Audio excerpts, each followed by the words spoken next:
the thing is, in India, and I hope this takes nothing away from our human connection on any level, because I look at this as two souls speaking with each other. So I say this with a lot of caution. But when you're growing up in India, there's a lot of resentment towards like the British Empire from back in the day. I'm not even going to get into that conversation. But we're constantly spoken about everything that went on in India. I have never heard a British person speak about the flip side of the British Empire, where Britain and Europe in general rediscovered certain things about Oriental philosophy from India, and it traveled back to the West.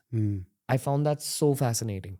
So could we like rewind a little bit in history? And again, this is not a conversation about colonialism or anything like that. I'm just trying to understand it from the perspective of your predecessors. Sure.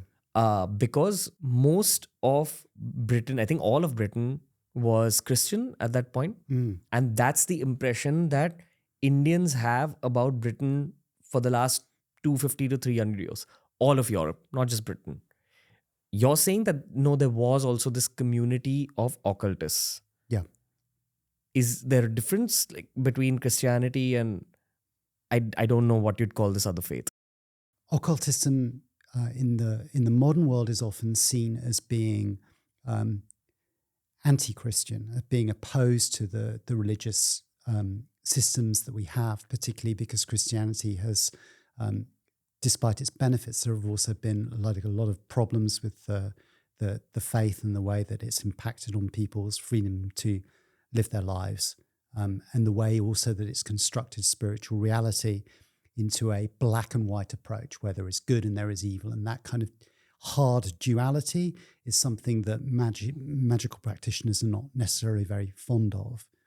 But the practice of magic in the West has also been framed in Christian terms for a long time. Most of our traditions, most of the things that even people would think of visually as being black magic, a magician in a circle, like calling a demon, for example. This is originally a very Christian form of magic.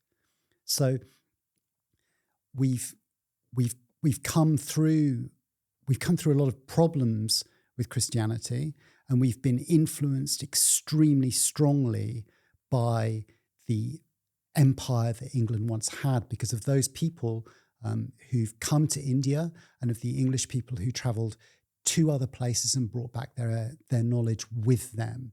So whether that's voodoo practitioners talking to practitioners because they now live in London and are interacting with them and exchanging notes, whether that's the Indian traditions which came back, particularly through many of our magicians previously traveling to India, learning from the Indians and seeing the things that we have missing. Because what we have in Europe is a broken tradition. We don't have all of the pieces. Why? Well, largely because of the impact of Christianity on like extinguishing all of the pagan religions that existed in Europe before that. So all of the animism, all of the gods, all of the sense of the sacred, a lot of this was considered to be forbidden. This was all considered to be under the realm of the devil.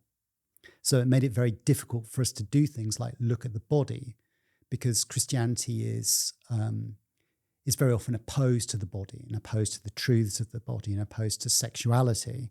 So all of these areas have been oppressed. They've become occulted, going back to the start of the conversation, that they've been driven underground. So these kind of darker areas are the areas that we've had to go into and find light.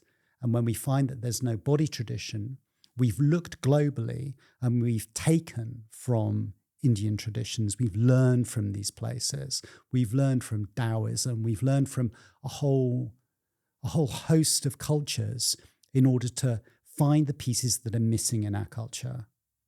And India's been an incredible wellspring for that.